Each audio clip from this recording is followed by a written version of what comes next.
I had always imagined that the first year of marriage would be full of love, laughter, and adventure. My husband John and I were excited to begin this journey together. Little did we know that our adventure would take us to a place shrouded in mystery and darkness, a house with a history that had the townsfolk filled with fear. The house stood at the end of Willow Street, an imposing Victorian structure that loomed over the neighborhood. The moment we laid eyes on it, we fell in love. The high, arched windows, the ornate wooden details, and the sprawling garden in the back. Everything about the house was perfect.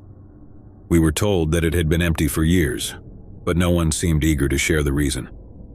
As we moved in, I couldn't help but feel a sense of trepidation. The house had an air of antiquity, with creaking floorboards and long, dark hallways. The previous owner had left behind old, dusty furniture that seemed to belong to another era. The entire place was a throwback to the 19th century. We spent our first few days unpacking and exploring our new home. The living room was adorned with a grand fireplace, and a beautiful chandelier hung from the ceiling. It was the perfect place for cozy evenings together. The kitchen, though outdated, had a charming feel, and I couldn't wait to cook our first meal there. The bedroom, with its heavy drapes and old-fashioned wardrobe, was both enchanting and slightly eerie. It wasn't long before strange occurrences began. At first, it was the soft whispers that seemed to emanate from the walls. John and I exchanged nervous glances as we tried to make out the words. The whispers were unintelligible, but they sounded like voices from another time. One evening, as we sat in the living room, we heard the whispers again. This time, I was certain that the voice said, "Help me."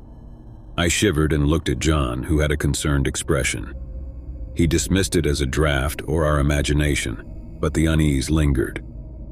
As the weeks went by, the whispers grew more frequent. I decided to confide in our neighbor, Mrs. Davis, who had lived in the neighborhood for decades. She was known as the local historian and a keeper of town secrets. Mrs. Davis listened to my story with a knowing look. "That house, dear," she began. "It has a history and not a pleasant one. It was built by a wealthy family in the late 1800s, the Chattertons. They were reclusive, strange people, and the townsfolk had always whispered about their dark practices." She paused for effect. "The Chattertons dabbled in the occult, trying to communicate with the dead. They believed the house had a connection to the spirit world, and they performed rituals in the hopes of unlocking its secrets." My heart raced as I realized that the whispers we heard might be connected to the Chattertons' experiments. Mrs. Davis went on, "It said that they summoned a presence they couldn't control, and it cursed the house. After that, no one dared to live there, and the Chatterton family vanished without a trace." I couldn't believe what I was hearing. The house we had so eagerly moved into had a dark and chilling history. But what could we do?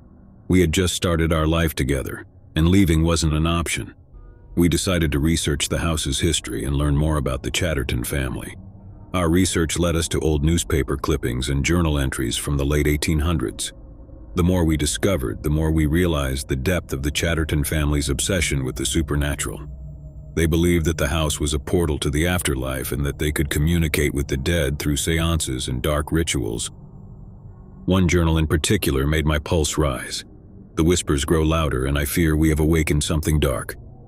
Shadows move through the house at night, and I've seen apparitions in the hallways. We must find a way to undo what we've done before it's too late. It was evident that the Chattertons had unleashed something beyond their control, and it had plagued the house ever since. As we delved deeper into the history, we couldn't ignore the increasing occurrences in the house. Doors would open and close on their own, and we heard footsteps in empty rooms. The whispers continued, and I couldn't help but feel that they were trying to tell us something. One night, we awoke to the sound of a child crying. John rushed out of bed and followed the sound to the nursery. There he saw a faint, ghostly figure, a little girl in a white dress. She turned to him with tearful eyes, her voice trembling as she said, "Help me, please." As he reached out to touch her, she disappeared into thin air. John returned to our room, his face pale. "I saw her," he said, his voice shaking. "A little girl, just like the one from the old photographs we found in the attic. She was asking for help." We couldn't ignore the plea of the ghostly child any longer. We reached out to Mrs. Davis once more, hoping she could shed light on the mysterious girl. She listened intently and revealed that the Chattertons had a daughter. Emily, who had gone missing and was never found. It was believed that the entity they had summoned had taken her, and her spirit was trapped in the house. We realized that Emily's spirit was trying to communicate with us, asking for the help she never received in life. We couldn't turn our backs on her, and we decided to try and find a way to release her from the house's curse. Mrs. Davis suggested that we perform a ritual to free Emily's spirit. She explained that it would be a way to break the connection between the Chattertons' experiments and the trapped souls. We were hesitant but desperate to bring peace to the house. With Mrs. Davis's guidance, we gathered the necessary materials and prepared for the ritual. The air grew heavy as we lit candles, burned sage, and chanted incantations. The whispers in the walls grew louder and more frantic, as if the spirits were aware of our intentions. In the midst of the ritual, a chill filled the room and a shadowy figure appeared before us. It was Emily, her eyes filled with both fear and longing. She whispered, "Thank you," before slowly fading away, leaving behind an overwhelming sense of relief. As the ritual concluded, the house fell silent. The whispers were gone and the oppressive atmosphere lifted. It was as though the curse that had plagued the house for decades had finally been broken. We felt a sense of peace we had never experienced before. In the weeks that followed, the house no longer felt haunted. It was a place of warmth, and we could finally enjoy our marriage without the constant presence of restless spirits. Emily had found her release, and the darkness that had clung to the house had dissipated. Story 2. My name is Alex Holloway, and I never believed in ghosts until I moved into Hollywood House. I had inherited the old Victorian mansion from a distant relative I'd never met. The news of my sudden inheritance came as a shock, but the prospect of living in such a grand, historic house excited me. Little did I know that the house came with a history that would test the very limits of my skepticism. I had always considered myself a rational, level-headed person. I was an engineer by profession, and I approached life with a practical and analytical mindset. Ghost stories were nothing more than tales told around campfires designed to scare and amuse. But that was before I set foot in Hollywood House. The mansion sat atop a hill overlooking the sleepy town of Hollywood.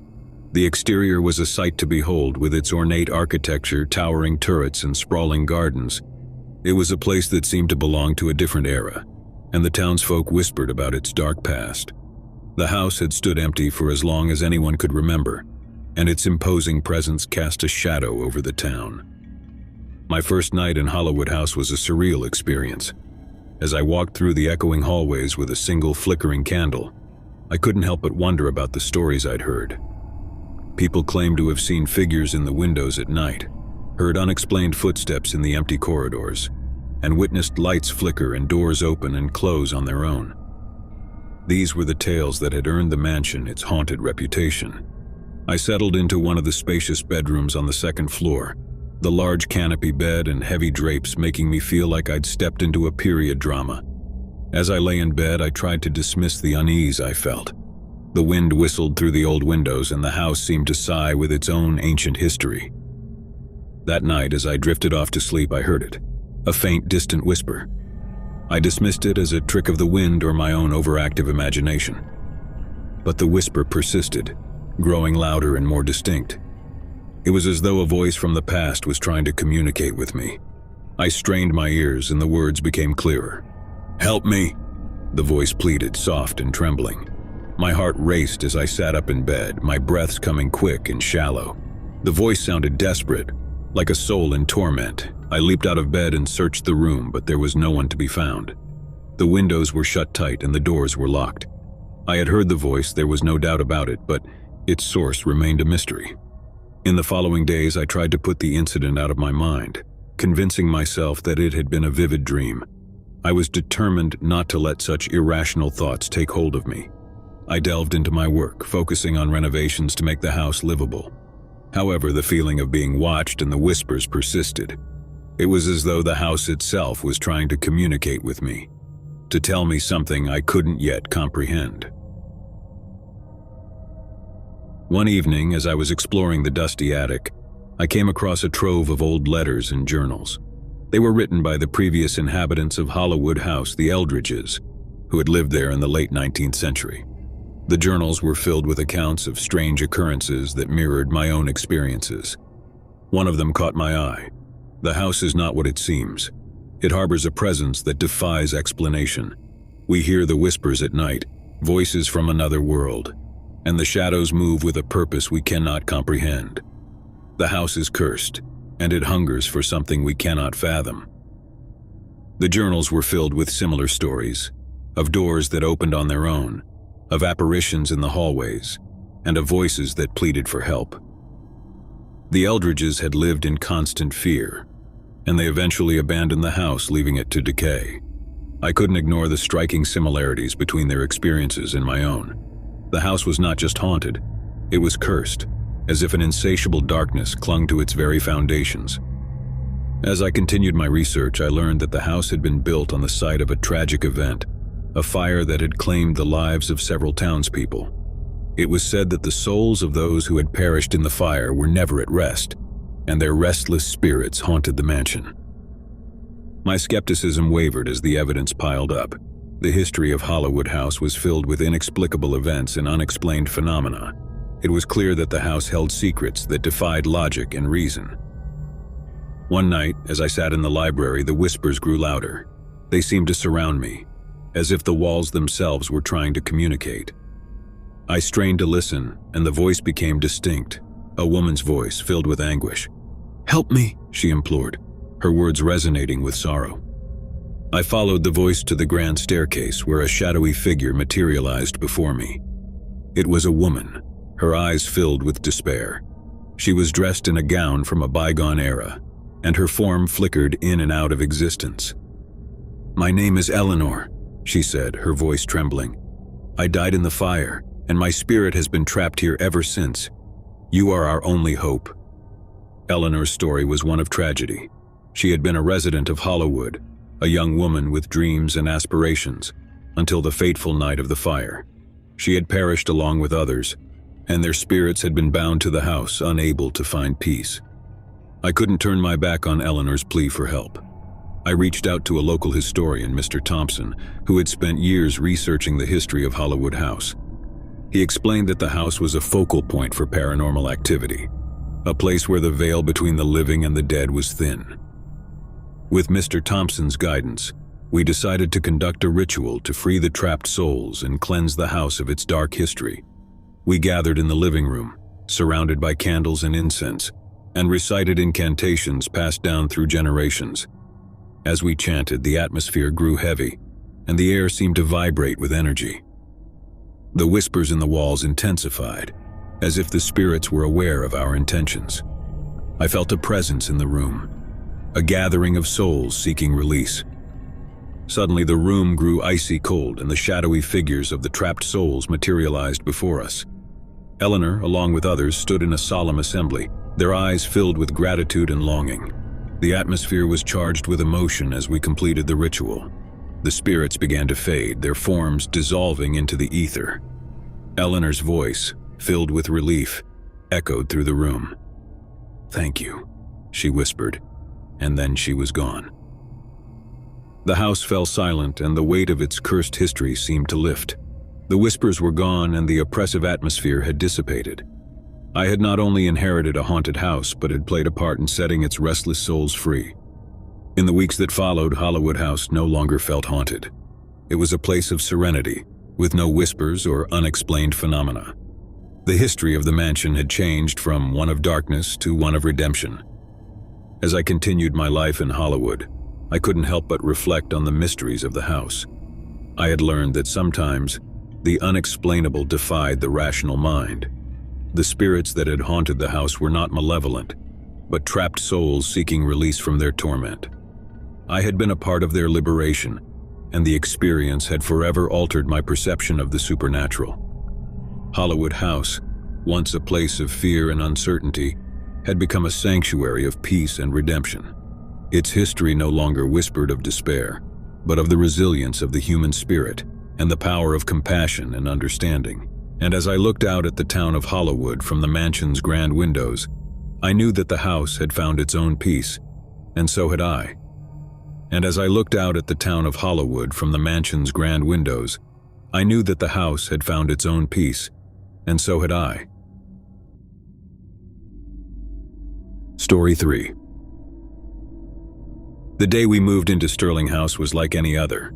The sun cast long shadows on the lawn as we carried our boxes through the creaking front door. My husband David and I had always dreamed of owning an old Victorian house, and Sterling House was the embodiment of that dream. It was a stately 3-story structure with a wraparound porch, intricate woodwork, and a history that whispered through its weathered walls. Our 2 children, Emily and Daniel, were thrilled at the idea of living in such a grand house, though there was one peculiar aspect that gave them pause. The townsfolk had whispered about the house, calling it haunted and cursed. They claimed it was a place of restless spirits and unexplained events. But we dismissed these stories as mere superstition, eager to start our new life. The first night in Sterling House was quiet and uneventful. We gathered in the cozy, old-fashioned living room to celebrate our new beginning. The fireplace crackled with life, and Emily and Daniel played with their toys. The only thing that seemed odd was the faint odor of roses that lingered in the air, but we attributed it to some old potpourri left behind by the previous owners. That night, as we settled into our respective rooms, I couldn't help but marvel at the house's character. The rooms were spacious, and the moonlight filtered through the lace curtains, casting intricate patterns on the hardwood floors. I fell asleep to the soothing sound of the wind rustling through the leaves outside. But then, in the dead of night, I was jolted awake by a soft, distant whisper. It was so faint that I couldn't make out the words. I lay in bed, straining my ears, but the voice disappeared as quickly as it had come. I shook off the cold feeling, blaming it on my imagination running wild. Over the next few weeks, strange things began to happen. Emily started having vivid nightmares, waking up in tears, speaking of a dark figure at the foot of her bed. Daniel claimed he saw his toys move on their own and heard whispers in the hallways. I too experienced the whispered voices at odd hours, and the scent of roses became more pronounced. David, ever the skeptic, brushed off our concerns, attributing it to stress and our overactive imaginations. He urged us to embrace the house's charm and history, rather than fear its supposed hauntings. One day, while I was cleaning out the attic, I came across a stack of old, dusty journals. They were filled with the handwritten thoughts and experiences of previous residents. The entries were a mix of mundane daily life and accounts of strange occurrences that mirrored our own. One sentence from the year 1923 stood out. "The whispers persist, and I can't bear to sleep in the master bedroom anymore.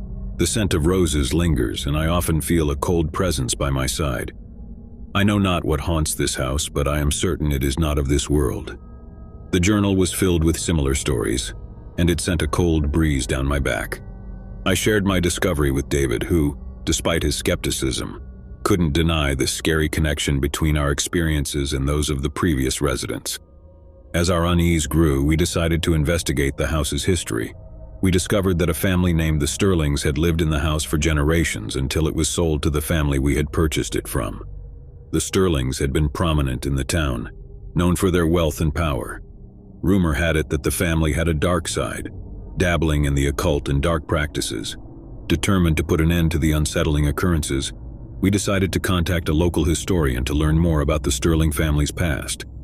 The historian, Mrs. Anderson, was a frail, elderly woman with a wealth of knowledge about the town's history. She invited us to her home to share her findings.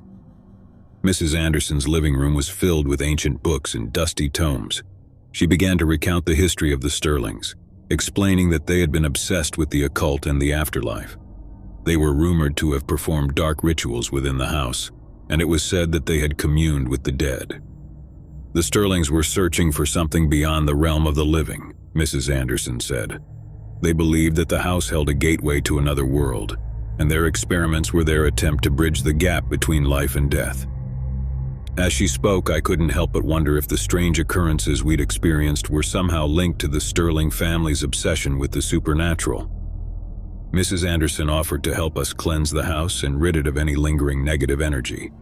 She explained that we needed to perform a ritual that would break the connection between our world and the other side.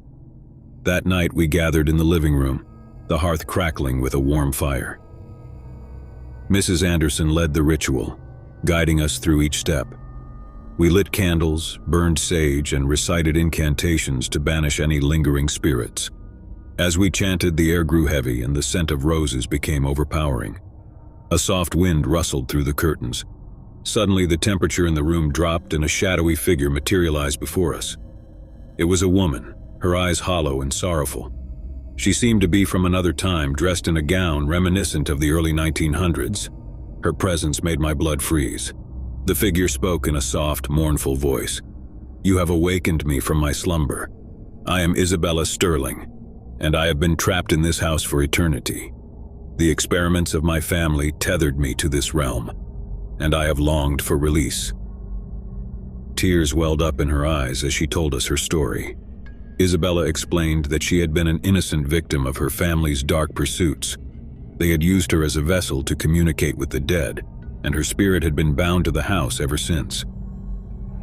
We felt a deep sympathy for Isabella, trapped in a liminal state between life and death. Mrs. Anderson continued the ritual, beseeching Isabella to find peace and move on to the afterlife. Isabella's form began to waver, and her voice faded as she gradually disappeared into the ether. The room grew still and the scent of roses lifted. It was as though the weight of centuries had been lifted from Sterling House. We completed the ritual, ensuring that Isabella's spirit had found the release it had longed for. In the days that followed, the house felt different. The air was lighter, and the unsettling occurrences ceased. Emily and Daniel's nightmares subsided, and the whispers that had haunted us for weeks disappeared. It was as if the house had been cleansed of its dark past. Sterling House, once a place of fear and uncertainty, had become a warm and welcoming home. Isabella's presence no longer lingered, and the history that had whispered through its walls was now a distant echo.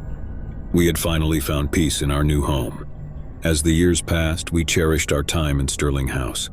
It had become a place of happiness, where our family had grown.